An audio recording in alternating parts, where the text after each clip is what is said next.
Dominic Roque, may nakakita na lagi raw nakatambay sa harap ng bahay ni Bea Alonzo. Tuloy pa rin umano sa panunuyo kay Bea Alonzo si Dominic Roque, at ilang gabi na raw na nasa harap ng bahay ng aktres. Ayon sa ibinalita ni Ogie Diaz, feeling ko talaga magkakasundo at magkakaayos, baka sakaling magkabalikan itong si Bea at si Dominic. Dahil alam mo ba, ilang gabi na raw na laging nandoon sa harap ng bahay ni Bea si Dominic. Andoon lang ito sa kotse. Hinihintay ang pagdating ni Bea, dagdag pa niya sa kanyang Ogie Diaz Showbiz Update. Nakasindi lang iyong kanyang makina. Andoon lang siya, waiting. Iyon ang ayon sa source ko, patuloy pa niya. At naniniwala daw si Ogie Diaz sa kanyang source. Samantala naglabas na ng pahayag ang Clean Fuel kaugnay sa isyong binigyan umano ng gasolinahan si Dominic Roque. Nagsimula ang chismis hinggil sa gasolinahan ni Dominic sa nasagap ng social media personality na si Sian Gaza. Noong inaayos daw kasi ang prenuptial agreement ni Dominic at Bea Alonzo, idineklara di umano ni Dom na may pag-aari siyang gasoline station. Ipinagtataka raw ng kampo ni Bea kung paanong nakapagpundar nito si Dominic gayong wala naman itong malaking kinikita sa pagmomodel. Dito na raw pinaimbestigahan ng kampo ni Bea si Dominic. Sa inilabas na official statement, nilinis ng Clean Fuel si Dominic. Anila, hindi binigyan ang kanilang endorser na si Dominic ng anumang Clean Fuel gasoline station. Clean Fuel strongly condemns the false accusations that involve its brand ambassador, Dominic Roque. We are categorically denying the allegation that Mr. Roque was given a Clean Fuel gasoline station, pahayag ng kumpanya. Being a company-owned entity, Clean Fuel does not provide nor extend franchise to anyone as claimed by some. In his capacity as brand ambassador, Mr. Roque has worked and represented the brand professionally for the past 6 years. His contribution has been vital to reflect the company's image and brand success, dagdag pa nito. Samantala narito naman ang pahayag nila Mayor Bullet Halos-Hos at dating Congressman Bong Suntay sa pagkakalink sa kanila sa aktor. Ito kasi yung mga araw, viral po yung sa social media at sa mga vlogs. Ito nga pagkakadawit ng mga pangalan ninyo dito sa hiwalayan Dominic Roque at Bea Alonzo. Paano niya ba nakilala si Dominic Roque? Almost more than 10 years na namin ang pagkakaibigan namin. No? Magbabarkada talaga kami. Nag-umpisa yan sa pagmumotor. Nagkakarera kami sa Clark. And then from there, naging good friends kami. We started doing ang dami, mga businesses, nagtutulungan kami, kaya nakakapagtaka na umabot sa ganito na even ang genders namin ang pinagkakaguluhan na ngayon ng marami at nagtatanong kung talagang lalaki ba talaga kami, no? So, nakakatawa lang yung issue. Actually, pinagtatawanan lang namin. But it's, anyways, it's a good time also to clarify things, no? Yung totoo lang, yung gusto natin i-clarify para malaman din. Yes, Jay, alam mo, tama sinabi ni Mayor Bullet, matagal na kaming magbabarkada, kagaya ng sinabi niya, started with similar passions for riding motorcycles, cars, at masasaya kaming magkakasama. In fact, yung passion na yan led to the formation of a group, yung tinatawag namin Euro Monkeys, which is a group that where Mayor Bullet, myself, si Dominic, si Dingdong Dantes, Richard Gutierrez, Kim Atienza, and some other people, sila Doc Yapi, sila Emil Bano, belongs. Dahil pare-pareho, we both share similar taste, similar passions, and of course, yung love for riding motorcycles. Throughout the years, lagi kaming magkakasama. At alam mo, sa barkadahan, andyan rin yung pagnanais mo na diyan rin kayo magtutulungan eh. And in fact, siguro itong issue kung sana nadama yung pangalan ni Mayor Bullet at pangalan ko dahil sa pagnanais namin na matulungan yung mga kaibigan namin. So you have a love for, all of you guys have a love for riding bikes. Ayun, umiikot kayo ng buong Pilipinas. Actually, kanina lang, galing kaming Tagaytay. Yun talaga yung hobby namin. So, every once in a while, when I have time, pag nasa Manila ako, which is barely, on the weekends, kung nag-iimbita si Kongbong and friends, we all find time to spend time together, nagmamotor. Ang biker gang, di ba? Group riding. Umiikot nga kami sa ibang bansa eh. Nagmamotor dati. Every year. Hindi na ako nakakasama sa So kanila. talagang close kayo as Yes. friends. Yes. Mga barkada.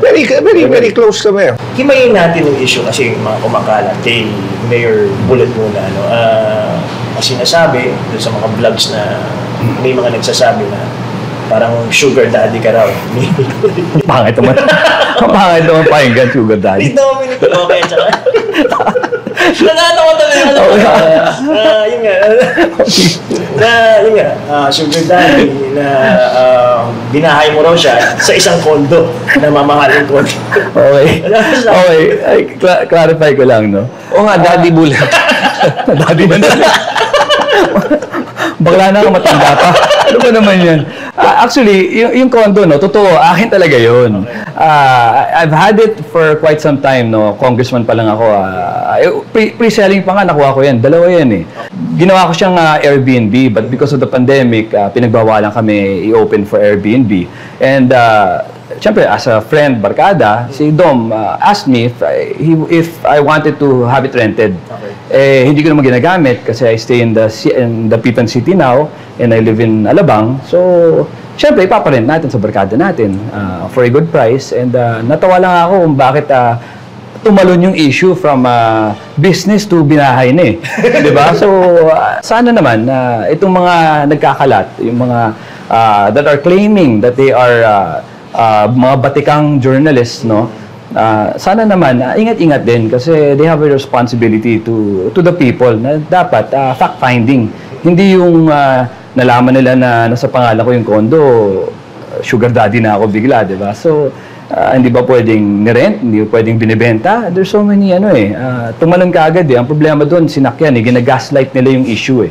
And naawa rin kami kay Dom kasi syempre, affected na nga yung tao sa breakup, ililink pa kami sa kanya.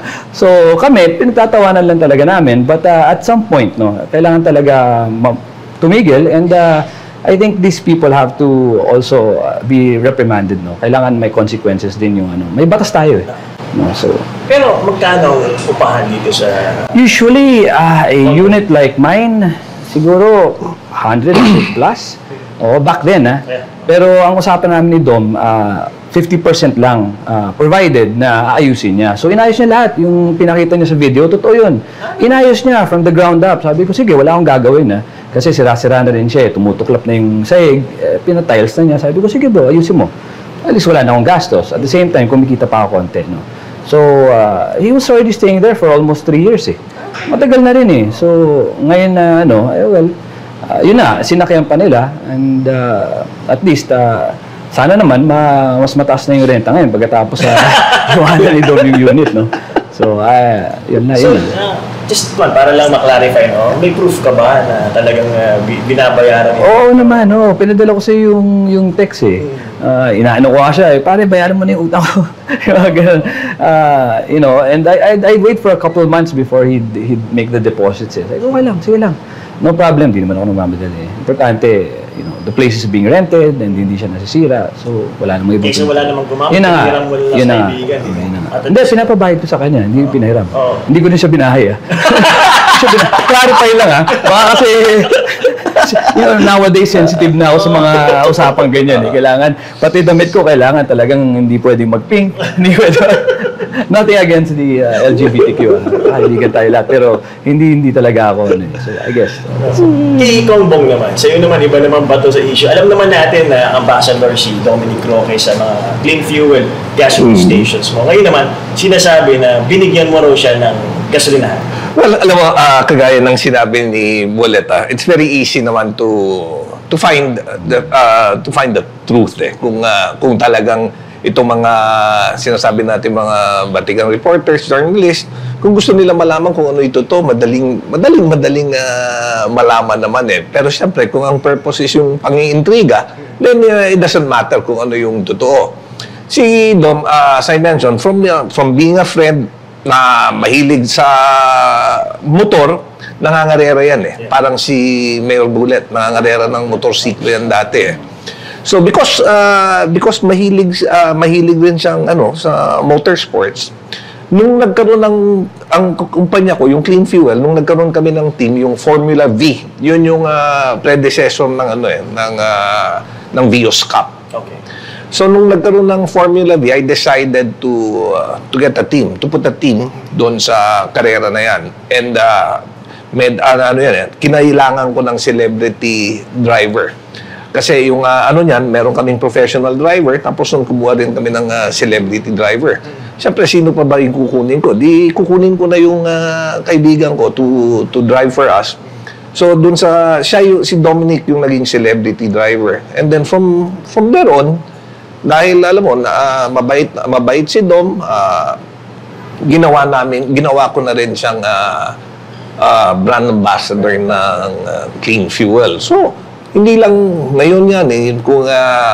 Kung talagang, sabi ko nga, kung talagang magre-research lang, makikita nila na as early as 5 years ago, talagang brand ambassador na si Dominic. Ang nakakagulat nga, yung pinost pa nilang picture, yung contract signing namin ni Dom, na kinukuha siyang endorser.